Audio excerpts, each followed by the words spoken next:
கடந்த சில நாட்களாக நாடு முழுவதும் தெருநாய்களால் ஏற்படும் பிரச்சனை குறித்த செய்திகள் சமூக வலைதளங்களில் பரவி வருகிறது. சினிமா பிரபலங்கள், சமூக ஊடக பிரபலங்கள், இணையதள வாசிகள் முதலியானோர் தங்களது கருத்துக்களை தெருநாய்களுக்கு ஆதரவாகவும் எதிராகவும் பதிவிட்டு வருகின்றனர். சமீபத்தில் ஜிபி முத்து அவர்கள் ஒரு காணொலியில் தன் மகனை நாய் கடித்து விட்டதாக குறிப்பிட்ட அவர் தெருநாய்களை அப்புறப்படுத்த வேண்டும் என்று கூறியிருந்தார். ஒரு தந்தையாக அவருடைய கோபம் நியாயம்தான். ஆனால் அதுக்கு முன்னாடி இந்த வீடியோ ஒரு நிமிஷம் பாருங்க. இந்த நாய்க்கு கழுத்தில் வெட்டப்பட்டிருக்கு. எனக்கு தெரிஞ்சு 4 கால் உடைய நாயால் இதை செஞ்சிருக்க முடியாது. நிச்சயம் ஏதோ 2 கால் உடைய நாய் தான் இதை செஞ்சுருக்கோம். இந்த புண்ணு இப்போ பெரிதான நிலையில் இருக்குது. அடுத்தது இன்னும் பெரிதாகும், புழு வைக்கும், நாயோட நிலைமை மோசமாகும், நாய்க்கு பயம் வரும், பயத்தில் இருட்டை தேடி ஓடும், இருட்டுக்காக யார் வீட்லையாவது நுழையும், கட்டிலுக்கடியிலையோ பீரோ கடியிலையோ மறைய தொடங்கும், வீடு நாத்தம் அடிக்கும். நாயோட நாத்தம் தாங்க முடியாமல் வீட்டு ஓனர் நாயை துரத்தி அடித்து கொன்று ஊருக்கு அப்பாற்புறம் போய் போட்டு வருவோம். ஒரு நிமிஷம் யோசிச்சு பாருங்களேன். கண்டிப்பாக இதை வெட்டினவன் ஏதோ ஒரு கேவலமான காரணத்துக்காக தான் பண்ணியிருப்பான்.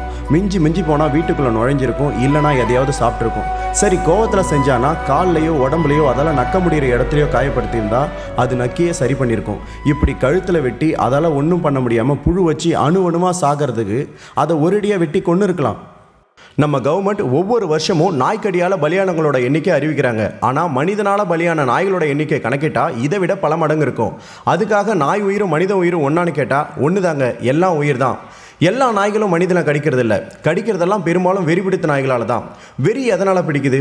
ரேபிஸ் வைரஸ், பசி கொடுமை மற்றும் நாய்களோட எண்ணிக்கை பெருகிறதுனால தான் வெறி பிடிக்குது.